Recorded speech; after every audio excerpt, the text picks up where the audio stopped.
Hey everyone, and welcome to BMX News, a live weekly BMX news show where I talk about everything that happened in the previous week within the world of BMX that I think you guys might care about at 10 a.m. Eastern Standard Time.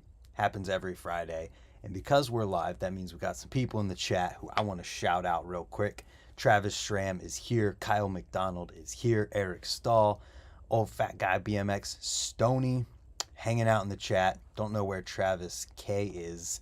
The Travis crew is not here, but we got some stuff to talk about in the BMX world, so let's get right on into it. First things first, there's a bunch of sponsorship news this week. I covered a little bit of it yesterday, but something today to talk about that happened this week was the fact that Dan Kolar is announced to not be on Kink anymore. So this was like a pretty big surprise because Dan Kolar has been on Kink forever.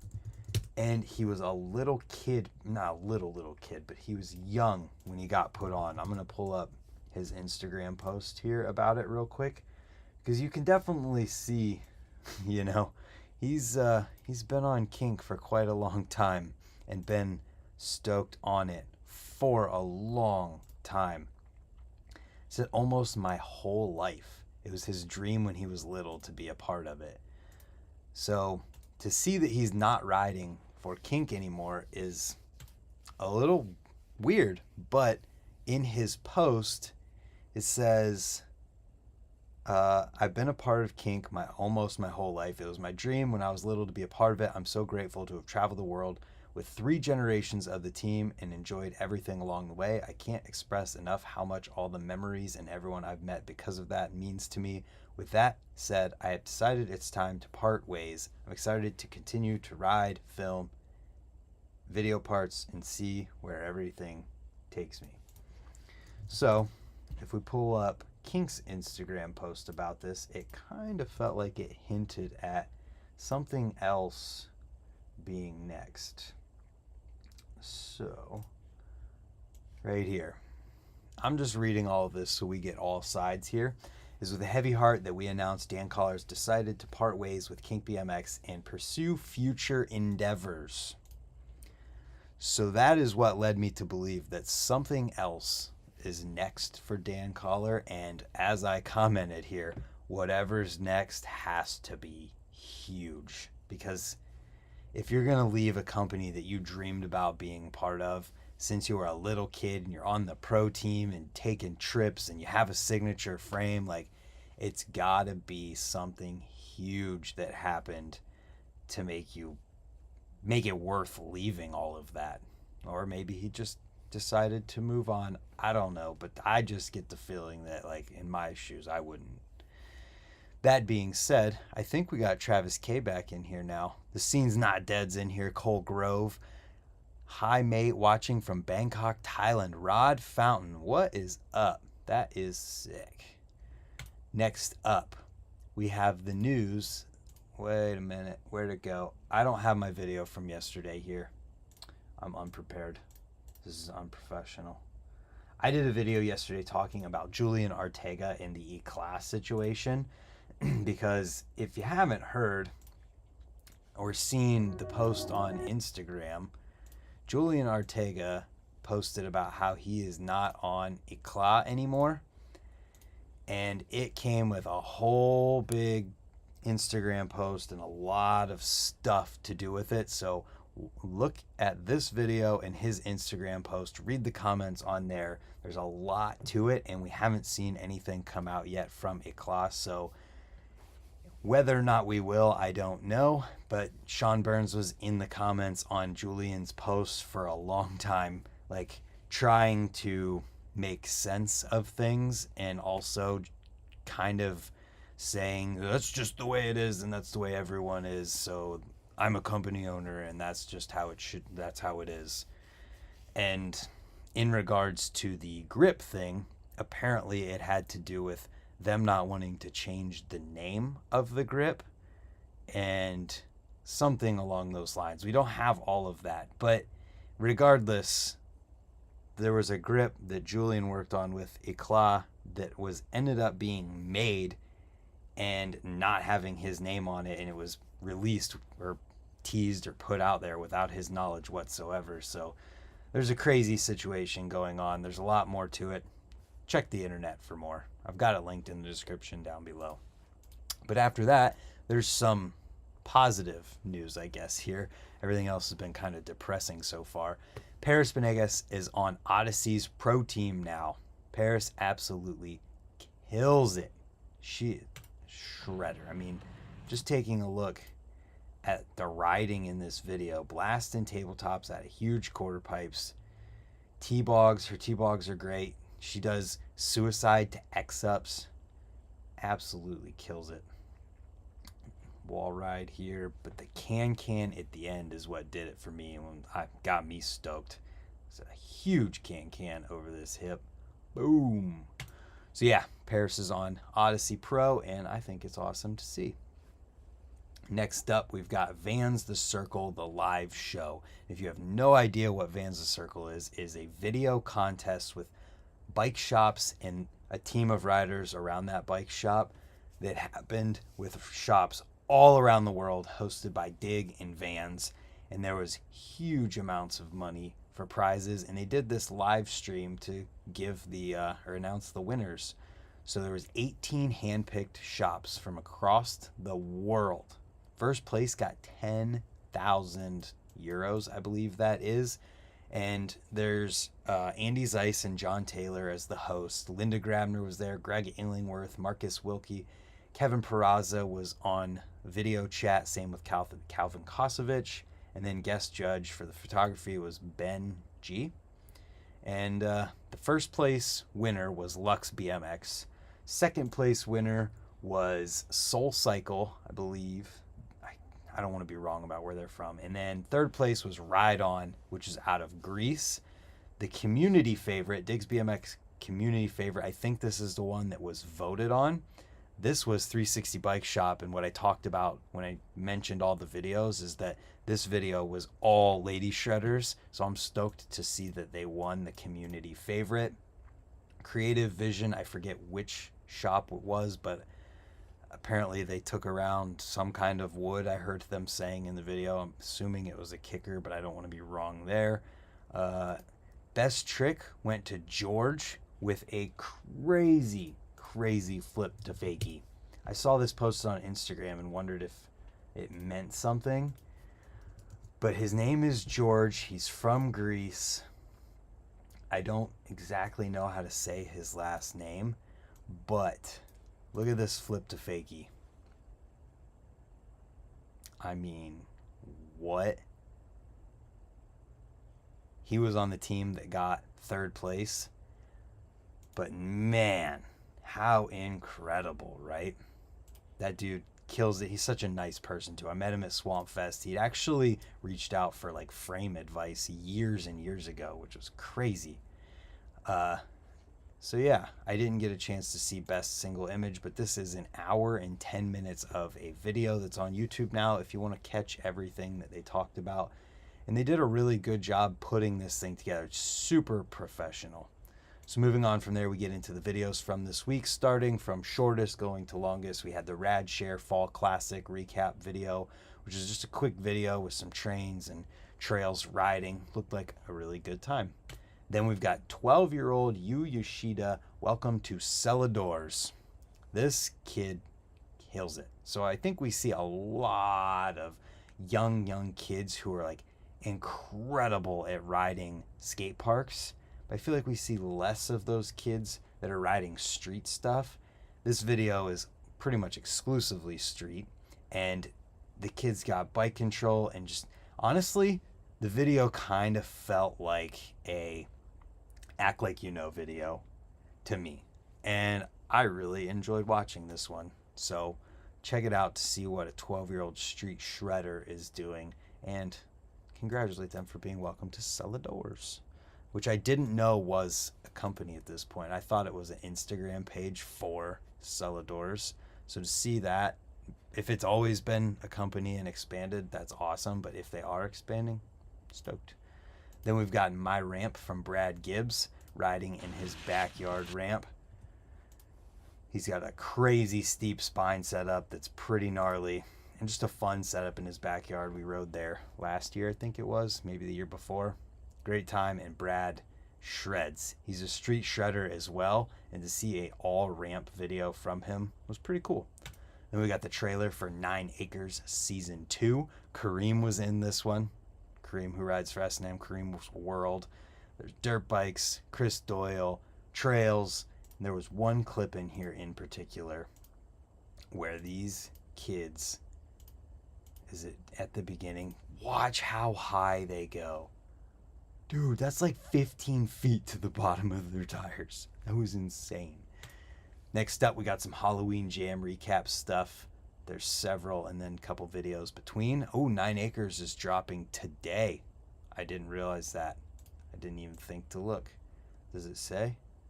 It doesn't actually say. Maybe it does on YouTube, so we can get some. This Friday, boom, there it is. Tune into S&M's YouTube channel if you want to see that. We have the Halloween Jam that Entity BMX shop threw down. Recap video from that. Let's Slay BMX. Then we've got Cultaween going down at the Vans skate park. I believe this is Huntington Beach. This one looked like a really good time. There were so many people at this one, all dressed up and having a blast. Next up, we got a video from Lucas Lage. It says Lucas spent 4 years filming this one. It's called 20 something, and genuinely, I think everybody would enjoy watching this one. The ease that he does a 720 down a loading dock was incredible.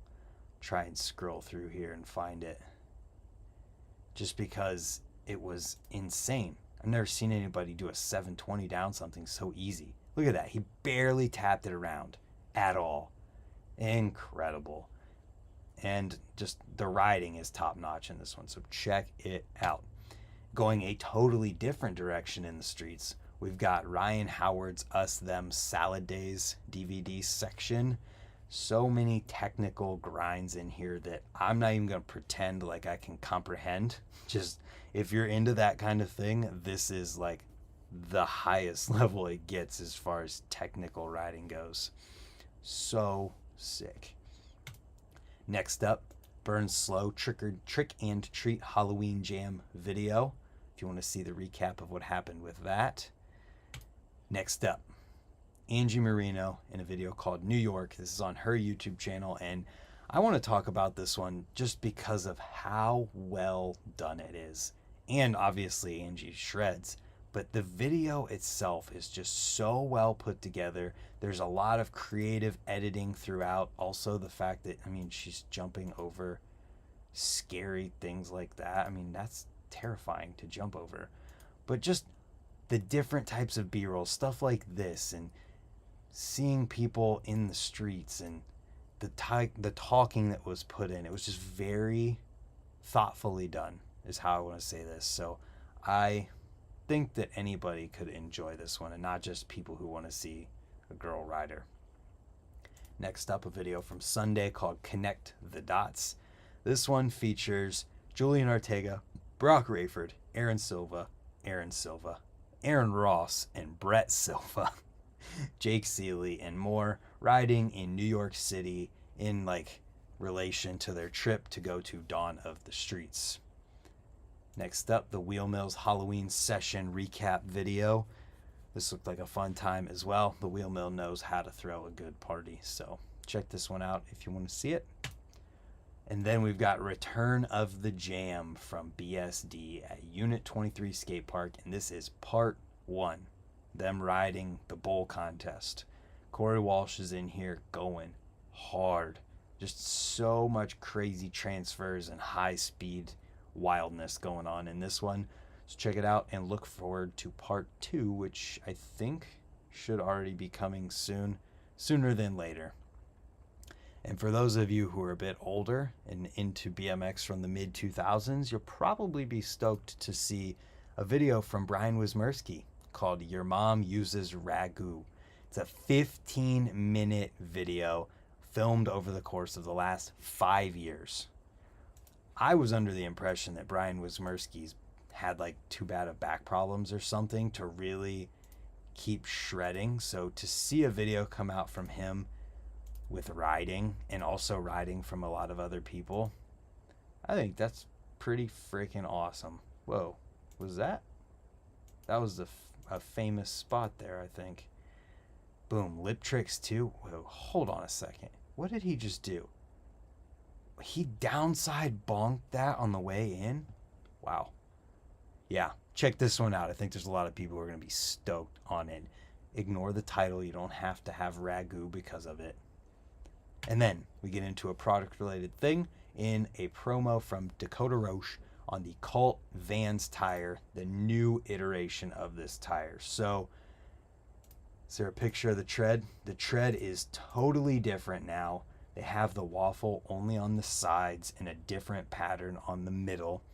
And I think this is good to see because I've heard mixed reviews on the original Vans tires from Cult, that they were slippery and they didn't last very long. So hopefully these are a bit better. The tread already looks way, way, way better than the original too. So if anybody's riding these and sees this, let me know in the comments how you like them.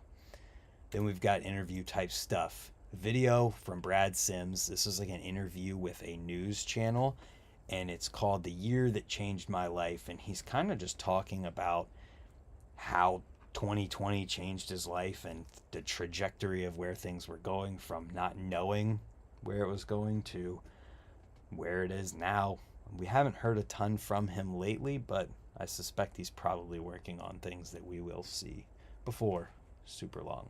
Next up, we've got a bunch of bike checks from Van Homan and Source BMX. Sergio Leos is first on my list, then Casey Starling, followed by Sam Jones. So if you want to see those guys' bikes and the things that they decide to focus in on with them, check that out. Then we got a longer thing here with Cody Pollard on the couch from Lux BMX. It's 40 minutes podcast interview type thing. So check that out if you want to learn more about this dude. Absolute ripper. And I hadn't really heard anything from him before, like talking wise. So this is cool. Then we've got Our BMX and their take on BMX news with Dennis Enerson and Noah Miranda, called What the Hell Happened in BMX. This is their October episode. And yeah, that's that. Our BMX doing BMX news, and all the comments in there like, nobody does BMX news except we're live doing BMX news right now. It's funny. Good to see different takes and perspectives on things, and this is a totally different concept than what I'm doing. These guys are just chilling, hanging out, taking a look at what happened in the last month. Next up, a video I did with Joe Battaglia. Interview. It started with a focus around just talking about how Joe Battaglia, he's 34 years old, so he's not in an age where you would like normally think of someone really pushing BMX to be like a pro BMX rider and like, you know, pushing from there and continuing on with things. And we talked a bit about that, as well as just being yourself. And that's kind of what it lends to, in that Joe Battaglia has grown up riding, just being himself and pushing things in his riding as far as he possibly can. And that is kind of what has gotten him to where he is, even though he might be a little bit older in some people's eyes. Definitely a really solid dude, and I wish that this video didn't end up going out yesterday. I wish I would have put it out so it could go tomorrow, because I kind of got overshadowed by the live streams I did yesterday, as well as uploading that video with Julian, Ortega, and Eclat. So go check this one out in case you might not have seen it with everything else that went up. Definitely worth the listen. Just being yourself is the message here, and Joe is a fantastic person to broadcast that. Next up, I did a live stream with Bobby Canode of Canode Knows in association with Dig BMX. Did that yesterday. We talked a lot about the podcast, him growing up riding, how he got into videos, the different types of video stuff he's done, his career as far as non-BMX stuff goes, and where he's at with stuff. And it's just a good listen, I think. And it was a fun conversation to have. So take a listen on that one. Then Just a couple hours after that live stream, I did another live stream with Michael Barrow of Dance Comp. He's in the Dance Comp videos. That's why you might recognize his face.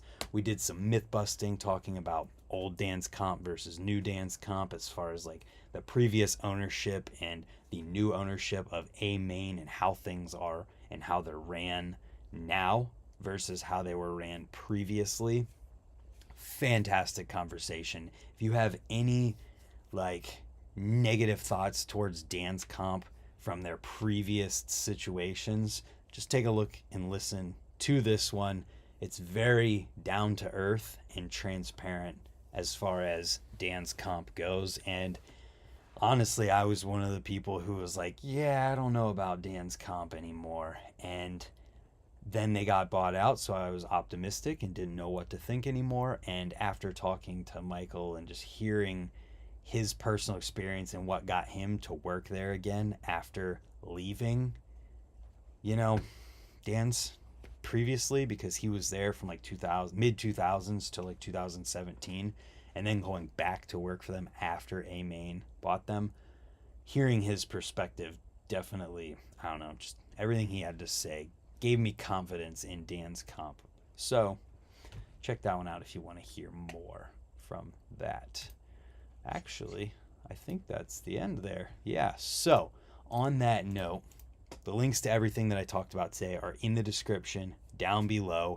Let me know your thoughts on the whole Julian Ortega Eclat thing. Hopefully Eclat says something, because there's definitely a track record there as far as, you know, ideas and things goes. So yeah, we'll see how that goes, and if there's any updates on that, I'll make another video talking about it. And Julian, if for some reason you see this and you want to talk about it with me in a live stream or something, hit me up, and I'd definitely be glad to do that with you. So on that note, thanks everyone for tuning in, and stay tuned. Hang out around the channel. In an hour, I'm going live again with my buddy Sponge to just talk about BMX, our Sober October challenge that we did, and whatever else that comes up.